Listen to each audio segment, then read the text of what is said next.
What's up, YouTube? It's your boy Marshall D coming at you with some Vanguard. If this is your first time to the channel, hit that like, subscribe button.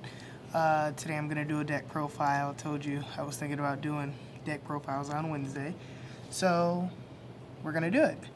I took this deck to New Jersey Regional on Saturday. I went X2. There was 8 rounds, so I went 6-2 playing granblue. I only played it for about maybe 2 weeks, and I'll say its overall performance was really, really good. The only 2 games that, I didn't win were, one was against Aquaforce, and that's because I got hit with like front triggers almost every drive check, so that happens. And then the other was against D-Police, and his last turn he hit 4 triggers, and I just didn't calculate that, didn't have enough hand, and it happens. This deck is really resilient. The only thing it loses to typically is itself, because it can deck out. But if you learn how to really pilot the deck, you'll learn when you don't have to mill, you should be good. If you're thinking about going to regionals, I highly recommend this deck. And yeah, overall its Murakami matchup is really good too, because it has a lot of things that retire itself in the front row. And yeah, so let's get into it. So, the bread and butter, we play Ice Prison, Necromance, Cocytus. This is the big guy. Counterblast 1, put 4 cards from the top of your deck into drop. Call units. For every grade 3 you have, and so you can call that plus 2. So if you have 0, you can call 2. I actually only learned that during round 2 when I had the mirror match, and my opponent did it to me, and I was like, oh, because for weeks I didn't do that. And yeah, overall it made a lot of my games go very, very smooth. Violent Flang, Frank. Yeah, that's what we call him. Soul Blast grade 3, discard cards from your hand, and whatever cards you discard, your opponent can't guard with that. He's basically your auto win condition. If you have 3, 0, 1, 2, your opponent can't guard with anything from hand. They can intercept, but they can't guard with it from hand. So remember that. 2 dragons, go Dread. He gets +2 for every card in the drop area. By turn 4, you should have about 10. So him by himself is 22. And at the end of the turn, he retires himself. This is one of the cards that helps with the Murakami matchup, especially if you get 2 of them early game. Just early game pressure. And then 1 King of Dominic C.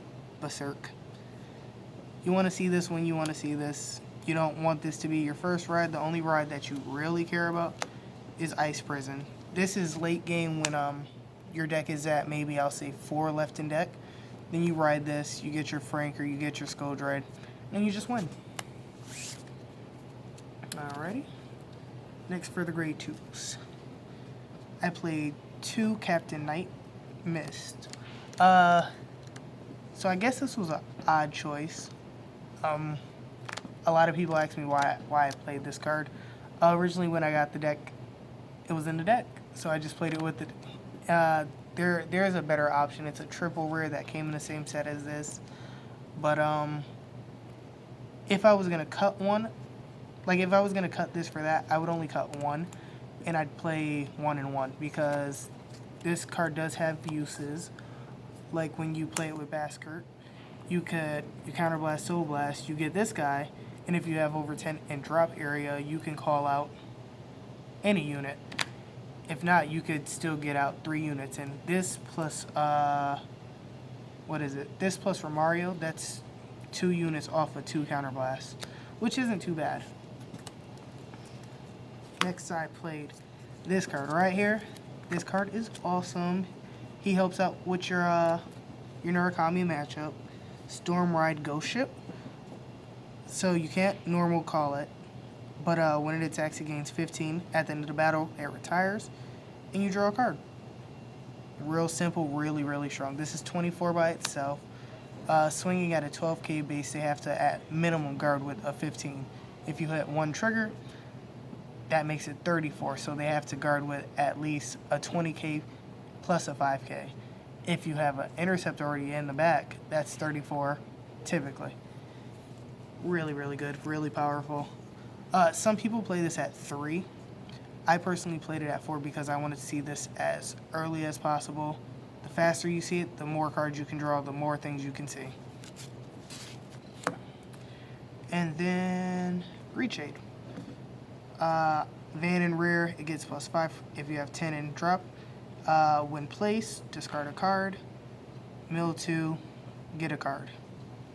Really good. One of my favorite combos is if you have this, and let's see, the name is Rippling Banshee, but so basically she Soul Blast 1, draws a card, gets +4. So if you have this, you have one of him in Soul, and you already have one of him on Van, you pick which skill goes off first. So you Soul Blast this, you mill your 2, then you have your grade 3 ride for the follow-up turn. We'll talk about her in a minute. But yeah, this card is really, really good, really versatile. Get whatever you need. You can get a PG, you can get a heal trigger. Really strong. Let's see. Boop. Grade 1 lineup. You just saw her. Rippling Banshee, Soul Blast 1, draw a card, she gets +4. Really good, really simple. This is the first ride you want to have. It's Dandy Guy Romario. If you have 10 in your drop area, he gets +4. When rolled upon, counterblast, put a card from your hand in Soul, and mill 3, and then get 1 card from your drop area. So, the way you typically do it is, if you have your grade 3, like if your opening hand has 2 grade 3s, counterblast, you put a grade 3 in Soul. So when you get up to your grade 3 turn, you can call off 3 units. Simple. 4 PGs. He's the second ride. If you don't have Romario, this is what you want to ride. He fixes hands, and he's a perfect card. And then this is Pat the Ghosty. A lot of people looked at me when I used this card on them, and they were like, wow. So this card is amazing. If you have 10 in drop area, a guard, at the end of the turn, after that battle bind this card, it has 15k shield. So an Aqua Force matchup, when they say you can only guard with 1, let's say you only have a 15 and your Vanguard base is 12, so that's 27. Guard with this from drop area, that's 32. That should typically get you where you need to be to survive, and it comes up more than often.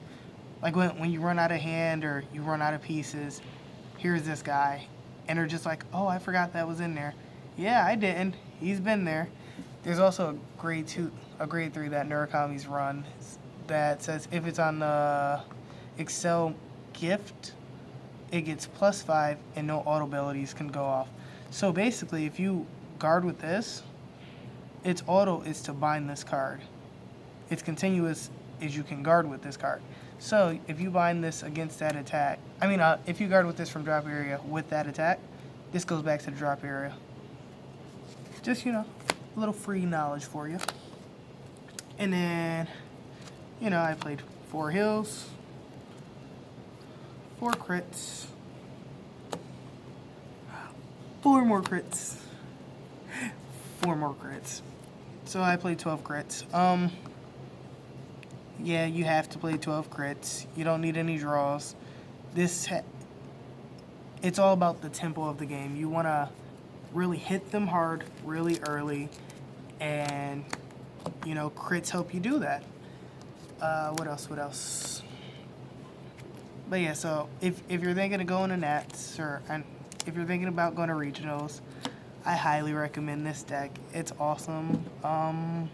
One of the problem matchups I thought I was going to face was Tsukiyomi. I ended up playing against that round 3, and I won it, but it was really, really close.